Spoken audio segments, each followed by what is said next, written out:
A lot of people told me that I shouldn't go to Ohio State when Ohio State started recruiting me. They said, Archie, you're too small. Coach Hayes, he only recruits those big horsebacks, well over 200 pounds. You ought to go to a smaller school where you're going to get a good chance to play. Well, being an athlete, I felt that I knew my abilities better than anyone else, so I took it as a challenge to go to Ohio State.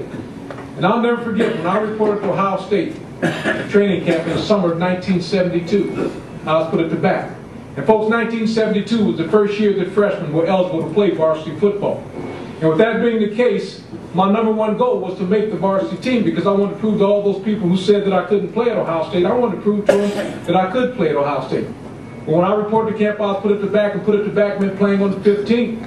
And playing on the 15 meant playing on the scout squad. And some of you know what that is. That's more or less the meat squad. I mean, we were the guys that took the beating every day in practice from the first teamers. Our job was to run the opposing team's plays while the first team defense got their practice off of us. You're talking about discouraging. I got to tell you, that was really discouraging because for some strange reason, our first team defense seemed to know what plays we were running and when we were going to run it. So as a running back, you couldn't gain any yards at all against that first team. Well, that year, our first game was a home game, and it was against the University of Iowa. And because it was a home game, Woody Hayes, he allowed everyone to dress because he believed that if you practice for Ohio State, then you should be identified in Ohio State University uniform at a home game. And I was really happy about that because that would at least show that I was part of the team. You know, even though there were 3 number 45s out on the field that day. Well, the night before every home game, Coach Hayes, he'd take the varsity, which was about 60 players or so, he'd take them off campus to a hotel so that they wouldn't be distracted by all the hoopla going on campus. And we as freshmen and reserves, we would stay in the dormitory and we'd meet up with the varsity, day of game at the stadium. Well, that game against Iowa started. And we were beating Iowa pretty bad. And in the fourth quarter, with a couple minutes to go in the game, Coach Hayes decided to give a few freshmen an opportunity to play. And I was one of those freshmen, and I can remember him calling me off the bench to go into the game. I remember how excited I was because this was my big chance. If I could get in the game, run for a touchdown, or maybe just make a big play, he might just put me on that varsity team. And again, that was my goal because I wanted to prove to everybody that I could play at Ohio State University. Well, I went into the game with a couple minutes to go, got into the huddle, and to my surprise, the first play called was an 18 sweep. Now, an 18 sweep was a pitch out to me going around the right side. What an opportunity. We broke the huddle, lined up in the I formation. The quarterback started calling the signals. And as he started calling the signals, I got to thinking. I said, you know, I wonder if our offensive line is going to open up the same type of hole for me as they've opened up for our other running backs to run through, because all day long they've been opening these big gaping holes for our running backs to run through. And I just wondered, were they going to do the same thing for me? Well, the ball was snapped. And as soon as the ball was snapped, I did something that was fundamentally wrong. Now, you all know, one of the things that you're taught from day one, if you're a running back, is when you're going to get a pitch out, one of the fundamental things that you have to do is you got to look the ball into your hands. You got to watch it come from the quarterback's hands right into your own hands. Well, when the ball was snapped, the first thing that I did was I focused my attention on the hole in which I was going to run through. And when I looked toward that hole, I was shocked because those guys had opened up a hole big enough you could drive a truck through it. So instead of me turning back towards the quarterback and watching that ball come to my hands, I kept my eyes on that hole because I wanted to make sure it didn't go anywhere. Me with my eyes on the hole, the quarterback pitched the ball to me, the ball hit me in the hands, and I fumbled. Well, a lot of you remember Coach Hayes. You know that he didn't like fumbling. He took me out of the game right after that play.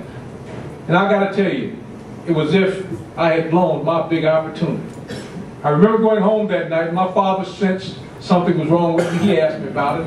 And I told him, I said, Daddy, you know, I don't know that I'll get another chance this year. I'm the 15th tailback playing on the scout squad, just fumbled, freshman. You know, I don't know that I'll get another chance this year. Well, my father, like he'd always do, he gave me encouragement, told me I'm just a freshman, and you know, you got a lot of time to make up for that one mistake. Well, I went back to practice that next week. I was still the 15th tailback, still on the scout squad, still taking that beating every day from the first teamers. Our next game was also a home game, and it was against the University of North Carolina. And again, because it was a home game, everyone was allowed to dress. The night before the game, Coach Hayes took the varsity away to the hotel. We as freshmen and reserves, we stayed in a dormitory, met up with the varsity, did a game at the stadium. Game against North Carolina started. First quarter, North Carolina blocked a punt of ours and went ahead of us 7-0. And all of a sudden, midway through the first quarter, the call from the bench called Griffin. Kept calling Griffin. And I knew he wasn't talking to me. I'm the 15th tailback. Been practicing on the scout squad all week. But they kept calling Griffin. And I was the only Griffin on the team at the time, so I went up to Coach Hayes. And when I went up to Coach Hayes, he grabbed me by the shoulder pad and told me to go in the tailback. Well, right then I got all excited, went to run out onto the field, and as I went to run out onto the field, one of my teammates called me back because in all the excitement, I had forgotten to take my helmet with me. Could not believe that he had meant for me to go into the game. After all, I was the 15th tailback, I was on the scout squad all week, I had fumbled the week before, and I was a freshman. Not many Division I coaches believed that freshmen could play Division I football at that time. All I can tell you is that I got myself together, and I went into the game, and my number was being called. And I'll be totally honest with you, I was in a daze the whole time. But I was running with the ball. And being in a daze, I didn't know what was really going on. But I was running with the ball. I know that I played about 2.5 quarters because I came out of the game in the beginning of the fourth quarter. And when I came out of the game in the beginning of the fourth quarter, the 86,000 fans in Ohio Stadium that day, they stood up and gave me a standing ovation. And they did that because in those 2.5 quarters, I had rushed for 239 yards, which at that time was an Ohio State rushing record. And I want all of you to know that I will never, ever, ever forget that moment. That moment in my life was a miracle. Because the night before that game, when I prayed as I do every night, I asked the good Lord up above to give me the opportunity to play in that game, and when He gives me the opportunity to help me play for the best of my abilities. And He did that for me, and I'm so very, very thankful for that. And I mentioned that story to you for a couple of reasons. First of all, it was the most exciting moment that I had playing football. And I played 23 years of football. Started when I was 9, played my last game when I was 31 years old. Played in 4 Rose Bowls. Played in the Super Bowl. But that was the most exciting moment that I had. And secondly, I mention that story to you because Woody Hayes, the man who gave me that second chance, is a man who left a lasting impression on me, and I think about him every day of my life. Not because he was a great football coach, and he certainly was that, but because of the way that he cared about people.